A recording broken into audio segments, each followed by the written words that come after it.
बच्चे हैं छोटे, उनको भी भैया कहा जाता है और इसी वजह से अवधपुरी में चारों भैयन की जय की जयकार भी होती है। तो चारों भैये जो हैं यानी कि राम, लक्ष्मण और भरत शत्रुघ्न, उनका यहाँ पर तिलक लगाया जा रहा है। संत समाज के लोग भी यहाँ मंच पर मौजूद हैं, वो तिलक लगाकर राम का स्वागत कर रहे हैं और साथ ही उन सभी खरीदारों का जिन्होंने बड़ी महत्वपूर्ण जिम्मेदारियां निभाई हैं। चाहे वो भरत की बात की जाए, एक समर्पण का भाव जिसका जिक्र किया हमने, लगातार वो खड़ाऊ रखकर राज करते रहे।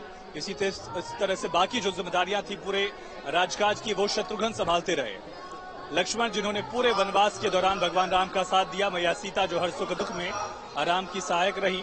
और ऐसा माना भी जाता है कि जिस तरह से भगवान राम के बिना सीता जी अधूरी हैं, उसी तरह से सीता माँ के बिना भगवान राम भी अधूरे हैं। तो ये वो अयोध्या नगरी है जहाँ त्रेता में और बहुत एक समृद्ध है वंशावली रही है भगवान राम की। मनु के संतान इक्ष्वाकु के वंश में जन्म हुआ। इक्ष्वाकु जिनका एक ऐसा माना जाता है कि इक्ष मतलब ईक, जिसमें मिठास घुलती जाती है, वो मिठास भगवान राम के शब्दों में दिखती है। याद करिए जब धनुष टूटता है भगवान शिव का और परशुराम नाराज होकर पहुंचते हैं, पूछते हैं किसने ये धनुष तोड़ा, तो भगवान राम बहुत ही शालीनता से कह देते हैं कि कोई दास ही आपका होगा जिसने ये शंभु धनुष तोड़ा होगा। कोई है कि हुए के दास तुहारा, इस तरह से जो रामचरितमानस में लिखा गया है। राम की वो शालीनता दिखती है। राम पंक्ति में खड़े हर शख्स से जुड़ जाते हैं, ये राम का स्वभाव है। चाहे वो शबरी के जूठे बेर खा लेना हो, एक वनवासी महिला जिसने अपने शादी में जानवरों की बलि ना हो इस वजह से घर छोड़ दिया था और वर्षों तक किनारे गांव के एक जंगल में वो रही, अरण्य में वो रहती हैं। वहां भगवान राम पहुंचते हैं, शबरी की प्रतीक्षा को पूरी करते हैं।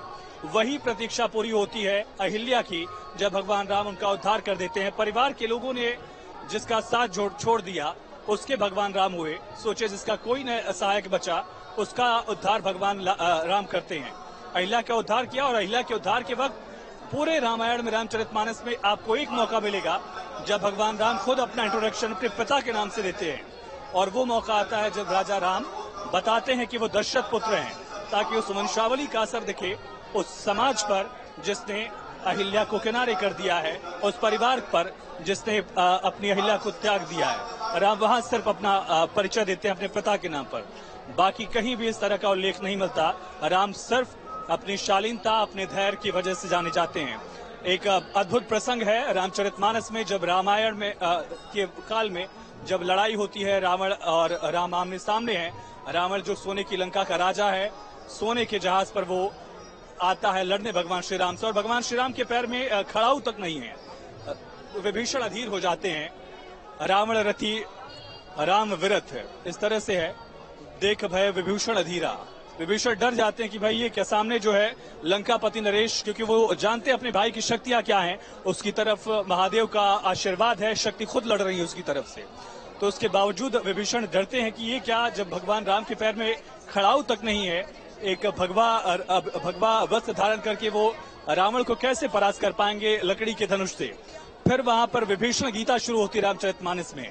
भगवान श्री राम समझाते हैं कि जिस रथ पर सवार होकर ये युद्ध जीतना है, वो रथ सोने का होगा ऐसा जरूरी नहीं है, लेकिन उसमें शौर्य और धैर्य ये दो चक्के हों, शालीनता ध्वज पताका के रूप में हो।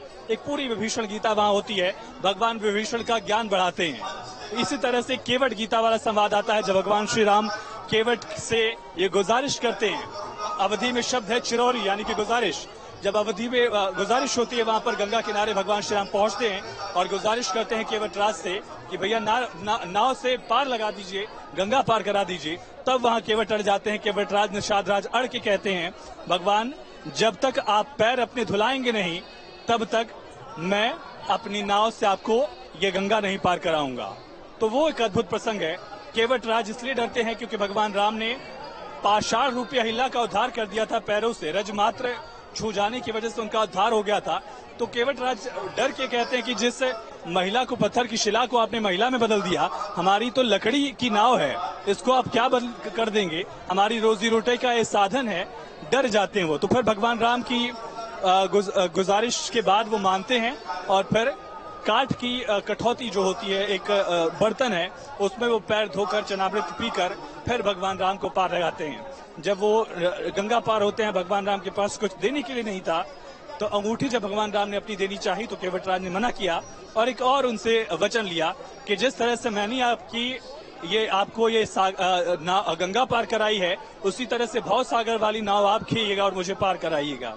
तो ये है राम का जुड़ाव, जो समाज के हर तबके से, समाज में हर शख्स से जुड़ना जानते हैं। और ये राम की ही शालीनता थी जिसकी बदौलत, सोचिए, जिस कुल में दिलीप ययाति रघु अज का जन्म हुआ, दशरथ का जन्म हुआ, शब्द विधि भाड़ मारना जानते थे दशरथ। अज और रघु जैसे, जिन पर इंद्र के वज्रास्त्र तक का असर नहीं हुआ, माना जाता है कि भगवान राम के जो पूर्वज रहे हैं, दिलीप और अज, रघु, इस तरह के, उन पूर्वजों में से कई ने इंद्र के सिंहासन तक पर राज किया है। ये उस कुल की वंशावली रही है। तो उस कुल में जब जन्म लेने के बाद भी भगवान राम इतनी शालीनता बरतते हैं तो हर कोई चौंक जाता है। वो चौंकना हम देखते हैं निषाद राज की आंखों में, चाहे वो अहिल्या का उद्धार हो, शबरी के जूठे बेर खाने की बात हो। और जब शबरी के जूठे बेर वाला प्रसंग आता है रामचरितमानस में, वो प्रसंग याद करिए, भगवान श्री राम जूठे बेर खा रहे हैं और लक्ष्मण शेषनाग के अवतार है, इस वजह से उनकी बातों में हमेशा उनका गुस्सा झलकता रहता है। तो वहाँ शेषनाग के अवतार भगवान लक्ष्मण भगवान राम को तिरछी आंखों से देखते हैं, तिरछी आंखों से तरेरते हैं कि ये क्या कर रहे हैं आप, जूठे बेर खा रहे हैं। लेकिन भगवान राम मुस्कुराते चले जाते हैं। तो ये है भगवान राम की महिमा, और उसी महिमा से भाव विभोर होते हुए पूरी अयोध्या नगरी। मंच पर इस समय अवनीश अवस्थी, मुख्यमंत्री के सलाहकार, वो राम दरबार से जुड़े तमाम पात्रों का इस समय अर्चन पूजन कर रहे हैं। और बाकी जो संत समाज से जुड़े लोग हैं, जो अग्रिम पंक्ति में बैठे थे, वो भी भगवान राम की आरती कर रहे हैं। कुछ जो संत हैं वो आरती करने के बाद वापस अब अपनी पंक्ति में बैठ गए हैं। इसी जगह राम कथा पार्क में कुछ ही वक्त में प्रधानमंत्री नरेंद्र मोदी पहुंचेंगे। और प्रधानमंत्री का पहुंचना अहम क्यों है ये भी समझिए। बीजेपी राष्ट्रवाद, सांस्कृतिक राष्ट्रवाद का मुद्दा लगातार जोर शोर से उठाती रही है। हाल के दिनों में प्रधानमंत्री नरेंद्र मोदी बाबा केदार के जब कपाट बंद होने वाले थे, दीपावली से ठीक पहले 21 तारीख को केदारनाथ पहुंचे थे, बाबा केदार के दर्शन पूजन किया। आदि गुरु शंकराचार्य, जिन्होंने अद्वैत वेदांत का दर्शन पूरे देश दुनिया को समझाया, उन आदि गुरु शंकराचार्य की महिमा की स्तुति की और उसके बाद श्रमजीवों से उन्होंने बात की। बाबा बद्री विशाल के दर्शन किए, उन्हीं बद्री विशाल के जो भगवान विष्णु के अवतार हैं। और उसके बाद आज प्रधानमंत्री नरेंद्र मोदी उन्हीं विष्णु के अवतार भगवान राम की नगरी अयोध्या में पहुंचने वाले हैं। उससे पहले भगवान राम का जब आगमन हुआ है 14 वर्षों के वनवास के बाद, तब उनका स्वागत सत्कार किया जा रहा है। 14 वर्षों तक, सोचिए, कार्तिक अमावस आएगी, उस दिन दीपावली होगी, पूरी अंधेरी रात में पूरा देश जगमगा रहा होगा, लेकिन भगवान राम ने 13 कार्तिक अमावस्या जो है वो अंधेरे में काटी है। वो एक संघर्ष का प्रतीक है, वो एक सद्भाव का प्रतीक दिखाते हैं। और संयम इतना, धैर्य इतना, कि सीखने की चाहत इतनी, एक मानवता इतनी कि जब अपने सबसे बड़े दुश्मन रावण को भी वो परास्त करते हैं, तो रावण से भी अपने भाई लक्ष्मण को भेजते हैं सीखने के लिए कि जाओ, रावण बड़ा पंडित है, उससे सीखने की कोशिश करनी चाहिए। और फिर लक्ष्मण को रावण समझाता भी है। तो ये कर लेना सिर्फ राम के अंदर था, वो साहस, वो धैर्य, वो शालीनता, और जो विभीषण गीता में उन्होंने संदेश दिया विभीषण को समझाते हुए, वो भगवान राम के अपने जीवन में वो दिखता भी है। चाहे कितने भी किरदारों की बात कर लीजिए, सोचिए, जब भरत मिलाप होता है, जब भरत पहुंचते हैं वन में, दंड कारण के जंगलों में, भगवान राम को मनाने की, चलिए आपके लिए जंगल नहीं, आपके लिए अयोध्या की गद्दी है, तो भगवान राम बहुत आराम से मना कर देते हैं, सुमित्र से ये संदेश भिजवाते हैं।